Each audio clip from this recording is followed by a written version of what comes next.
Bisogna fare attenzione, punge, va maneggiato con cura oppure con i guanti. Ciao amici del bosco, oggi seminiamo il chayote.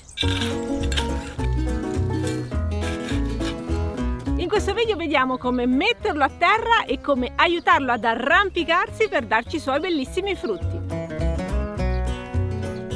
Il chayote ha tantissimi nomi, io lo chiamo soprattutto zucchina spinosa, ma c'è chi lo chiama melanzana spinosa, c'è chi lo chiama secchio. Comunque in tanti luoghi diversi d'Italia è conosciuto con nomi diversi, ma non è una pianta di origine italiana, infatti viene dall'America centrale e questo è molto importante perché dobbiamo ricordarci che non ama le gelate, quindi dovremo metterlo a terra soltanto quando saremo sicuri che è terminato il periodo appunto delle gelate. Il chayote ama la terra bella fertile e quindi dobbiamo essere generosi, poi ama anche l'acqua, quindi non dimentichiamoci di annaffiarlo spesso se non piove. Io ho scelto un punto strategico, qui era un luogo dove ho fatto maturare più volte il mio compost e quindi a terra è rimasta una bella quantità di compost e di materia organica, quindi questa è una terra che credo sia abbastanza ricca. Ho scelto questo luogo speciale accanto alla mia compostiera che magari gli continuerà a dare un po' di nutrimento sotto questo susino che non dovrebbe fare tanta ombra perché comunque il chayote vuole sole, ma magari una piccola mitigazione del caldo non farà male. Ho messo anche un palo che sarà vicino alle radici del chayote che dovrebbe aiutarlo a salire, quindi la mia piantina si arrampicherà lungo il palo e poi se vorrà potrà addirittura sbizzarrirsi qua su in mezzo ai rami della pianta. La terra è praticamente pronta, basta dare qualche colpo magari di forcavanga per andare un po' più in profondità, ma essendo bella ricca non devo fare molto. Comunque una lavorazione per smuovere un po' dove farete la buca per inserire il chayote lo consiglio. Non c'è bisogno di fare mai grosse lavorazioni, altrimenti andiamo più a disturbare che ad aiutare la pianta. Adesso facciamo la micro buchetta dove inseriamo proprio il frutto. Il chayote probabilmente nelle vostre case comincerà a tirare fuori il suo germoglio abbastanza presto. Stranamente questa pianta la seminiamo con tutto il suo frutto perché ha un embrione all'interno che però non ha una scorza difensiva, non è un vero e proprio seme e quindi dobbiamo seminare tutto quanto insieme. Non va messo in profondità, dobbiamo immaginare quello che accade in natura. No? Il frutto cade e poi al momento giusto farà partire il nuovo germoglio. Adesso seminiamolo insieme.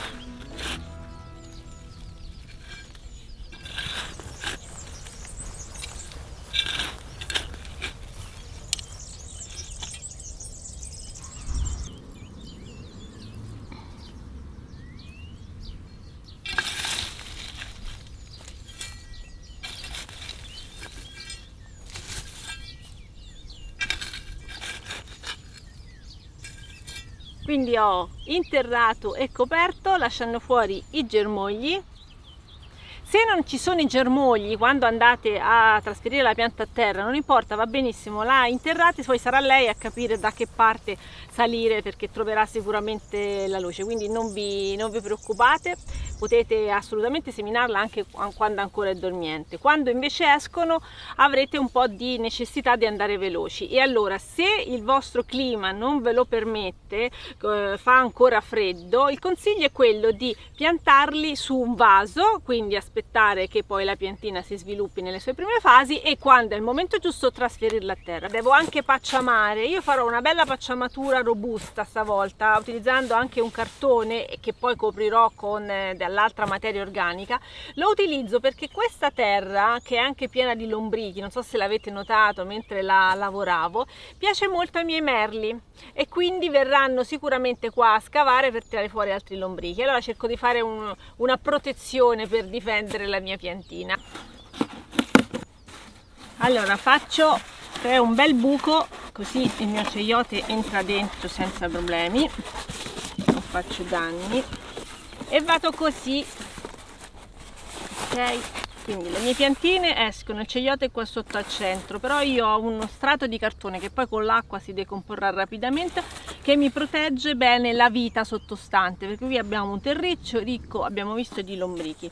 Adesso metto una ulteriore pacciamatura qua sopra, cominciamo a mettere un po' d'acqua, magari non guasta, In primavera, se avete un prato abbastanza selvatico, probabilmente troverete le erbe completamente essiccate della stagione precedente. Quindi io con un rastrello vado un po' a fare una pulizia. Non è che è necessaria la pulizia, è che questa materia poi me la utilizzo nella mia pacciamatura.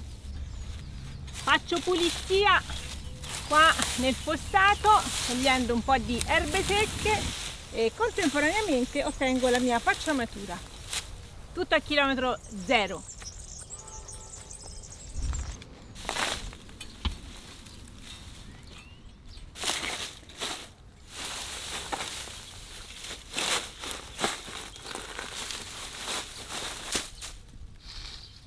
Copriamo un po' leggermente anche qua al centro, non tanto, perché comunque la piantina comincia a prendere luce.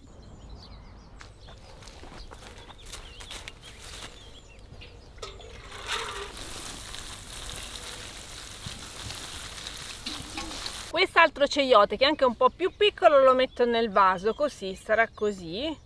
Ok, uscirà sempre il suo germoglio e lo potrò tenere più protetto. Poi al momento del trapianto naturalmente dovrò prendermi tutto il pane di terra che ho preparato e trasferirlo come ho fatto con l'altro. Dentro ho già messo un pochino di terra del mio campo, ma adesso vado a mettere anche qui soprattutto terriccio, perché una bella terra ricca al ceiote piace. Preparatevi sempre tanto buon compost, perché vedete vi serve un po' per tutto, non è mai abbastanza. Eccolo, io sistemo la mia piantina, piantina non ancora, sistemo il mio ceiote e vado a ricoprire anche un po' con il terriccio.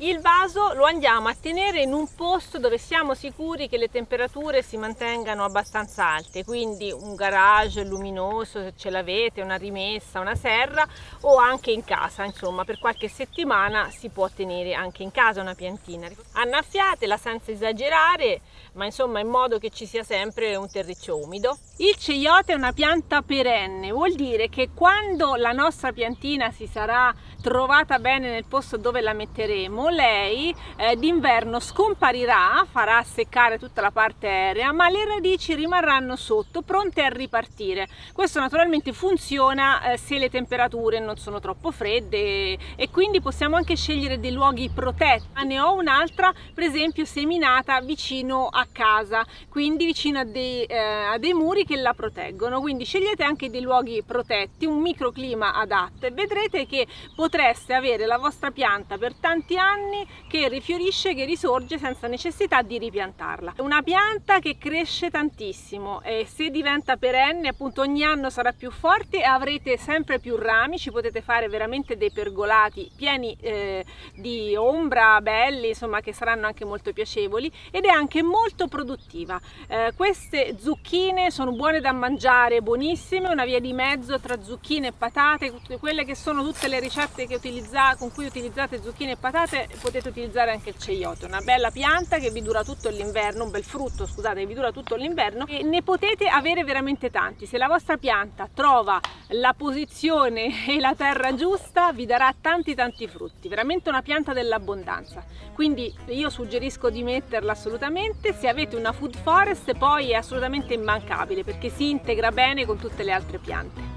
Per altri approfondimenti vi ricordo che c'è un articolo sul sito del Bosco di Ogygia, e poi c'è anche questo libro di Sara Petrucci e Matteo Cereda, dove tra gli ortaggi insoliti c'è proprio il ceiote, quindi qui trovate tutte le informazioni ulteriori che vi possono servire per una coltivazione di successo. Fatemi sapere come procede la crescita della pianta, una pianta abbastanza rustica che non vi darà problemi.